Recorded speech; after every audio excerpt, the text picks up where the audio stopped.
본문 마지막 끝절에서 사도 바울은 쓰기를 이 복음은 천하 만민에게 전파된 바요 나 바울은 이 복음의 일꾼이 되었노라 합니다. 천하 만민에게 전파된 이 복음, 바울이 온 몸과 마음을 다 바쳐 죽기까지 충성스러운 일꾼이 된 이 복음은 과연 무엇입니까? 우리는 복음이란 말을 익숙하게 듣고 말하지만 그 복음이 무엇을 말하는 것이냐 하는 질문을 받을 때 뭐라고 답해야 하겠습니까? 그 모범 답안을 사도 바울이 오늘 본문에서 잘 압축하여 놓았습니다. 따라서 오늘 본문 한 절 한 절을 잘 기억하는 것이 우리에게 필요하고 유익할 것입니다. 사도 바울은 먼저 13절에서 쓰기를 그가 우리를 흑암의 권세에서 건져내사 그의 사랑의 아들의 나라로 옮기셨다고 합니다. 우리가 복음 밖에 있을 때는 흑암의 권세 아래에 있었습니다. 흑암의 권세는 죄와 악의 권세를 말합니다. 흑암의 권세 아래에 있었다는 것은 죄를 짓고 악을 행하지 않을 수 없는 상태에 놓여 있었다는 말입니다. 그것은 우리가 마귀의 지배와 조종을 받고 있었다는 뜻이기도 합니다. 그런데 하나님께서 우리를 그런 상태에서 건져내셔서 그의 사랑의 아들의 나라로 옮겨주셨습니다. 더 이상 죄와 악이 우리를 지배하지 못하는 자유로운 나라, 하나님의 아들이 다스리시는 나라로 옮겨졌음을 뜻합니다. 미움과 싸움과 거짓과 살기가 가득한 세상에 있다가 사랑과 진리와 평안이 넘치는 세상에서 살게 되었다는 것입니다. 이것이 복음입니다. 사도 바울이 그의 사랑의 아들의 나라라는 말로 뜻하고자 하는 것이 무엇이겠습니까?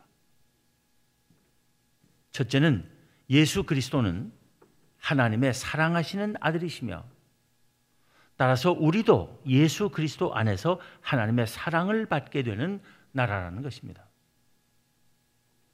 둘째는 예수 그리스도는 아버지 하나님과 마찬가지로 사랑으로 충만하시며 그가 우리를 흑암의 권세에서 건져내시고 아들의 나라로 옮기신 것도 바로 그 충만한 사랑 때문이라는 것입니다.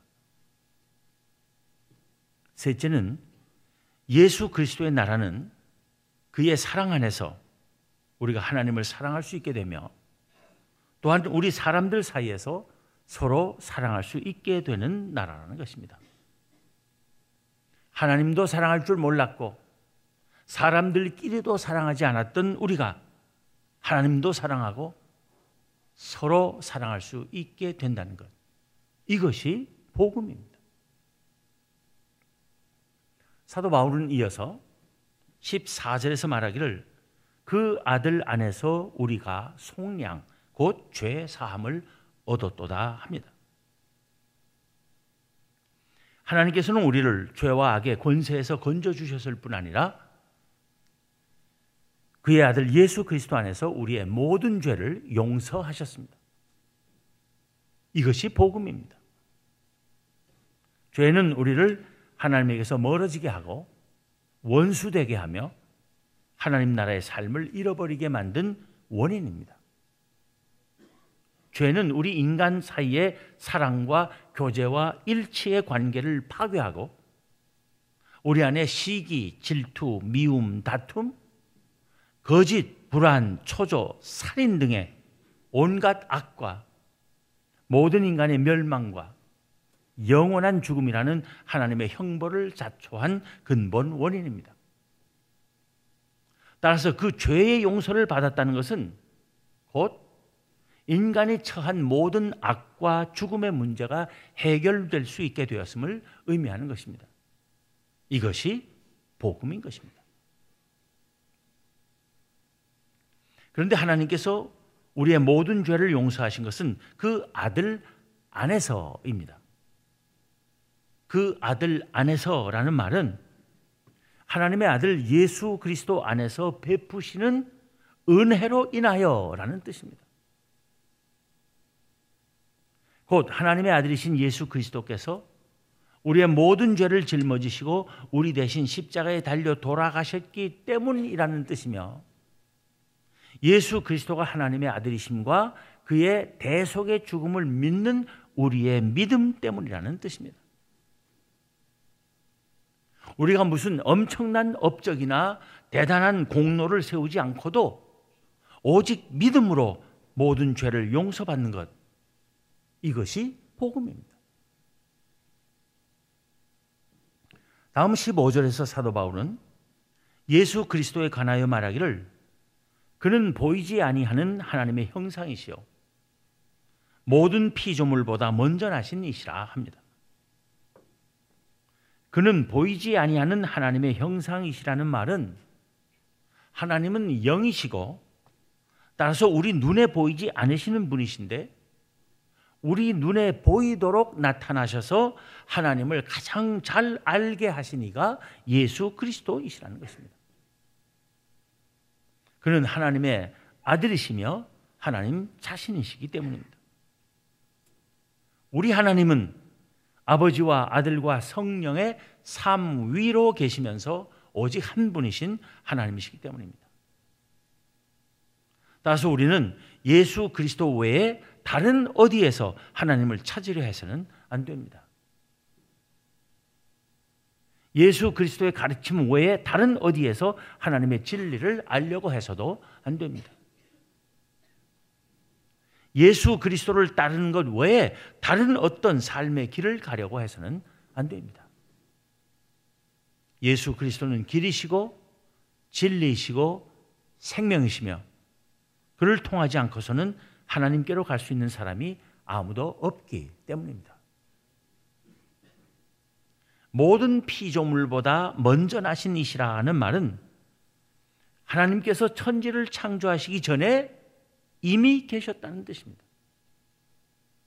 천지가 창조되기 전에는 하나님 외에는 아무도 그 무엇도 없었기에 예수 그리스도는 곧 하나님이시라는 말입니다.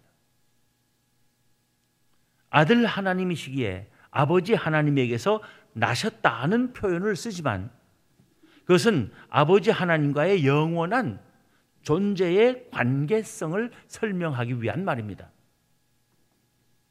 아들 하나님께서 아직 태어나지 않으신 때가 있었다는 말이 결코 아닌 것입니다. 아버지와 아들과 성령은 영원히 스스로 존재하시는 삼위 하나님이십니다. 예수 그리스도는 본래 신성과 권능과 영원성에 있어서 아버지 하나님과 동일하시고 동등하신 아들 하나님이시라는 것입니다. 이어지는 16절, 17절에서 사도 바울은 예수 그리스도에 관하여 한 걸음 더 나아가 만물이 그에게서 창조되되 하늘과 땅에서 보이는 것들과 보이지 않는 것들과 혹은 왕권들이나 주권들이나 통치자들이나 권세들이나 만물이 다 그로 말미암고 그를 위하여 창조되었고 또한 그가 만물보다 먼저 계시고 만물이 그 안에 함께 섰느니라 합니다. 예수 그리스도는 단지 하나님의 아들이실 뿐 아니라 아버지 하나님과 함께 동일하게 존재하는 모든 것, 즉 눈에 보이는 것과 안 보이는 것, 물질이나 생명체나 사람이나 모든 영적 존재의 창조주이시고 주권자이시라는 것입니다. 그가 아니고서는 스스로 존재할 수 있는 것은 아무것도 없다는 뜻입니다. 바로 그런 하나님이 우리를 구원하시고 우리의 모든 죄를 용서하시며 우리를 그의 나라에서 살게 하셨다는 것, 그것이 복음입니다. 그 다음 18절에서 사도 바울은 예수 그리스도와 우리와의 보다 친밀한 관계를 언급합니다. 그는 몸인 교회의 머리시라. 그가 근본이시요 죽은 자들 가운데서 먼저 나신 이시니 이는 친히 만물의 으뜸이 되려 하심이요 하는 것입니다. 그는 몸인 교회의 머리시라 하는 말은 예수 그리스도는 하나님께서 당신의 백성 삼으신 모든 이들의 머리이시고 우리는 그의 지체들로서 그와 한 몸을 이룬다는 것입니다. 우리가 하나님의 아들 예수 그리스도와 한 몸을 이루어 그와 함께 영원히 살게 되었다는 것, 이것이 복음입니다.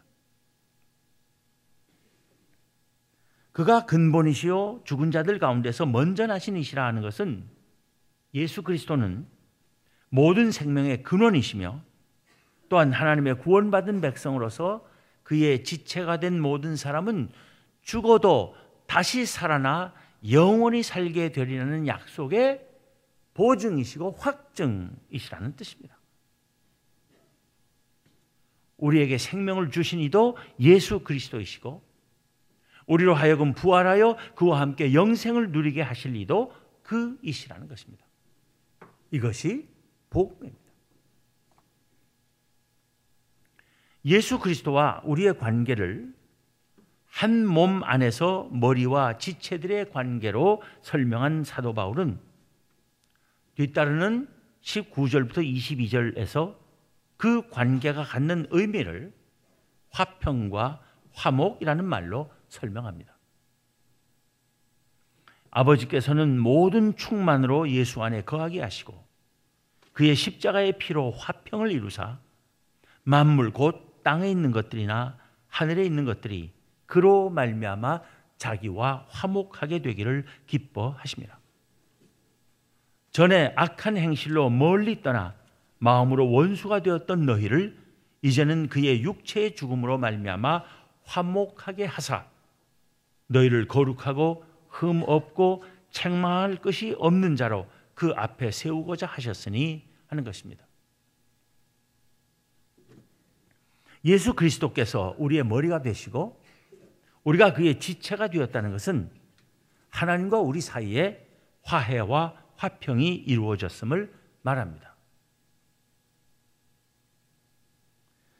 그 이전에는 하나님과 우리 사이의 관계는 원수 관계였습니다.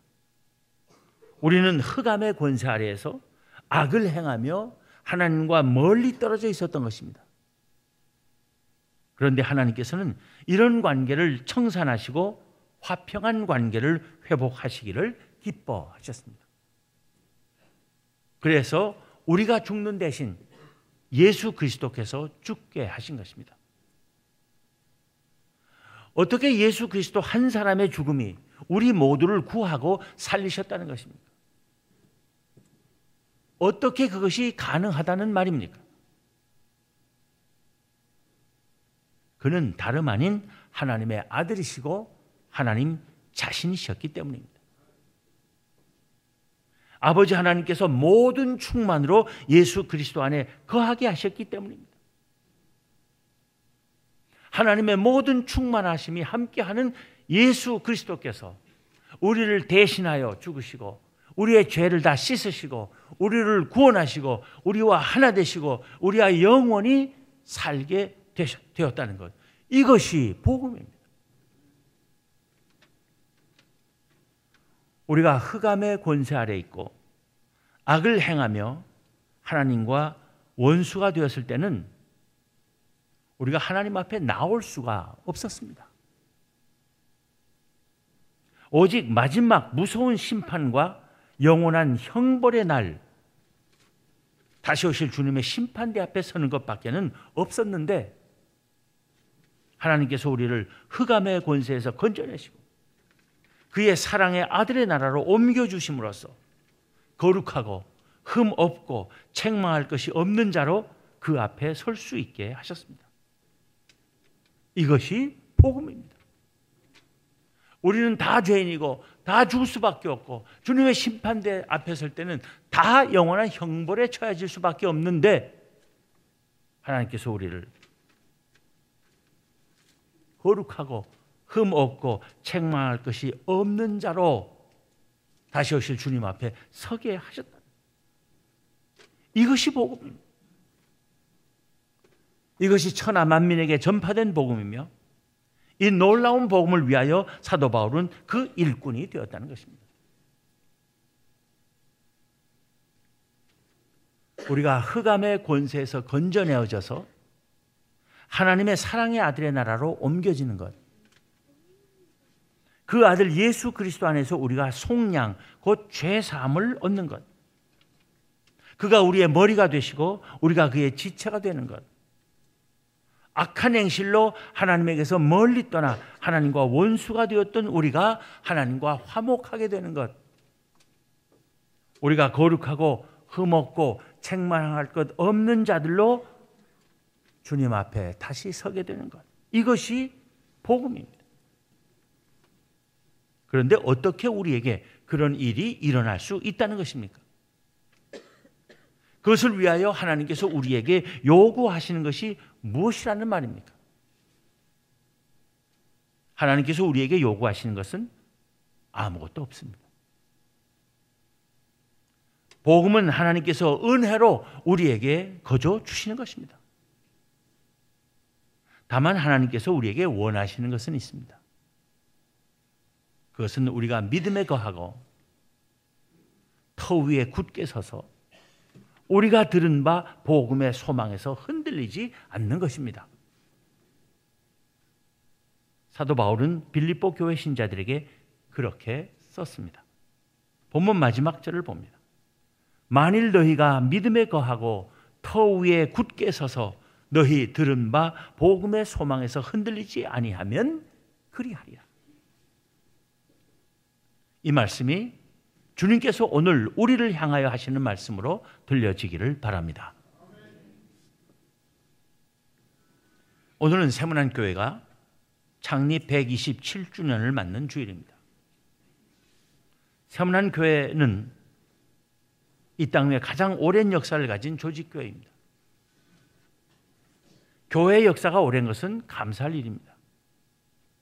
그러나 역사가 오래다는 사실 자체보다도 오랜 세월이 지나도 주님께서 우리에게 주신 믿음과 소망과 사랑을 계속해서 지켜갈 수 있다는 것이 더 감사할 일입니다. 오늘 본문을 통해서 확인해 본 복음을 과연 바르게 이해하고 지켜왔는지를 돌이켜보는 우리가 되어야 하겠습니다. 우리는 지금 새 성전 건축을 앞두고 있습니다. 금년이 127주년인데 이제 3년쯤 후 창립 130주년이 되는 해는 우리가 새 성전을 갖게 될 것입니다. 정말 자랑스러운 성전이 될 것입니다. 그러나 중요한 것은 새 성전을 갖는 것보다 오래된 복음을 바로 지켜가는 것입니다. 복음이 약해지고 복음에 대한 이해가 잘못되면 아무리 크고 아름다운 성전을 가진들 아무 소용이 없습니다. 차라리 안 갖는 것이 낫습니다. 참된 복음 위에 더 확고하게 서며 더 힘껏 복음을 전하며 복음의 증인으로서의 삶을 더욱 바르게 살아가기로 새롭게 다짐하는 우리 모두가 되기를 기원합니다. 기도하겠습니다.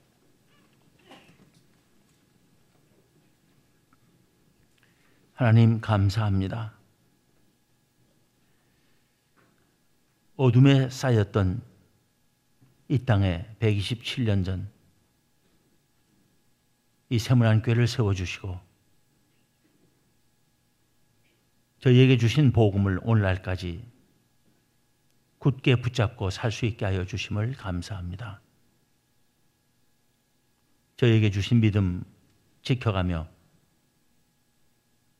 하나님 나라의 소망을 잃지 않으며 주님 주신 사랑 함께 나누고 실천하기를 힘쓰게 하여 주신 것 감사합니다.